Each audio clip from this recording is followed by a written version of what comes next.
At offer we can give rupees 199 up to 31st January on the eve of Republic Day. Sri Pavitra Avenue, Kakinada. AP వ్యాప్తంగా సంచలనం సృష్టించిన Tanuku SI AGS మూర్తి ఆత్మహత్యపై పలు అనుమానాలు వ్యక్తమవుతున్నాయి.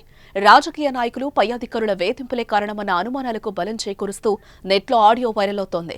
తనకు జరిగిన అన్యాయం తన భార్య పిల్లలు ఏమైపోతారోనని ఆయన పడిన ఆవేదన అందరినీ కలిచివేస్తోంది. తనకు రూరల్ ఎస్ఐగా పనిచేసిన సమయంలో గేదెల చోరీకి సంబంధించిన కేసు మాఫీకి ఆర్థిక లావాదేవీలు జరిగినట్టు వచ్చిన ఆరోపణలో తన ప్రమేయం లేకపోయినా తనను బలిపశం చేశారని అప్పటి నుంచి మూర్తి తీవ్రంగా కుమిలిపోతున్నట్లుగా పోలీసు వర్గాల్లో చర్చ నడుస్తోంది. ఆయన ఆత్మహత్య చేసుకోవడానికి 2-3 రోజుల ముందు ఎస్ఐ మూర్తి తన స్నేహితుడితో మాట్లాడినట్లు ఆడియో వైరల్ అవుతోంది. పై అధికారులు తనను ఏ విధంగా బలిపశం చేశారనే విషయమై స్నేహితుడి వద్ద వాపోయినట్లుగా తెలుస్తోంది. ఎస్ఐ మూర్తి మాట్లాడిన ఆడియో సంభాషణ ఇప్పుడు చూద్దాం. రేంజ్కి రిపోర్ట్ చేయమని వచ్చింది ఆటో రేంజ్కి. అదేంటిది? డీఎస్సీ ఇచ్చాడు. రేంజ్ రిపోర్ట్ చేయమన్నాడా? ఏమన్నా సీఎం మీద యాక్షన్ తీసుకున్నారటి? తెలీదు. ఎప్పుడు హర్ష పెట్టాడు. రేటు పడితే ఏం లేదు ఇంకా నేనేం చేయలేను. ఏమనుకున్నా కానీ నువ్వేం చెప్పినా కానీ వెళ్ళాగాడు ఏమంటాడు చూడు. ఏమన్నా ఇంకా నాకు ఇంట్రెస్ట్ లేదు ఇంకా లైఫ్. అంటే ఏంటి, జాబా లేకపోతే ఏంటి?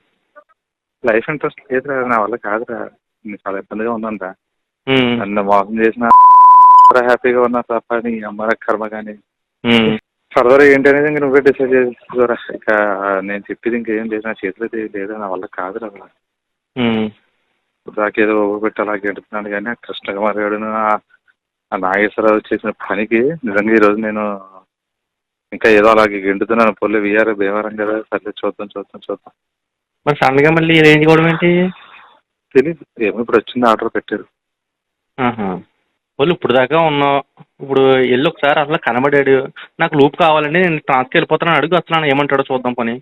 ఆడు మనసులో బయటకు రాకుండా మనం ఎందుకు నెగిటివ్గా తీసుకోవడం? ఆడికి వెళ్ళిన తర్వాత అప్పుడు లేదురా, ఆడ వెళ్ళిన తర్వాత ఫస్ట్ డిస్ట్రిక్ట్ అలర్ట్ చేస్తారు అంతే, నాకు తెలుసు కదా జరిగింది. అదేరా, ఆడికి వెళ్ళిన తర్వాత అప్పుడు మాట్లాడితే సరిపోద్ది కదా. అప్పుడు ఆడికి ఏం తెలియదు, అప్పుడు అడుగుతాడు ఒక ఆప్షన్ వెంటనే వెళ్తామని అడిగాడు అనుకో, ఒకటి అప్పుడు చెప్పు రాజమండ్రి, లేదంటే నాకు లూప్కి వెళ్ళిపోతాను ట్రాన్స్కమ్మని అడుగు. అప్పుడు దాని మీద అప్పుడు ఏమనంటే అప్పుడు చూద్దాము. పిల్లలను విద్య బాధ వేస్తుంటారు ఊరికి అలా ఏ మాట అర్థం అవట్లేదు. అలా పిల్లల విద్యను చూస్తుంటే నాకు చాలా బాధ వేస్తుందిరా. అలా ఏమన్నా ఉందా నీకు? లేదురా, మనందరం చాలా హ్యాపీగా ఉంటామని అనుకున్నాను కానీ నేను. ఒరే ఇప్పుడు నీకేం కొంపలేం మునిగిపోలేదు ఇంకా. ఇప్పుడు ఇన్నాళ్ళ ఇచ్చేసపోను, ఇంకో 2 రోజులు పెట్టి అలా ఏమైందో నువ్వు తెలుసుకోకుండా నువ్వు డిసిజన్ తీసుకుంటానంటే ఎట్లా కూతుంది?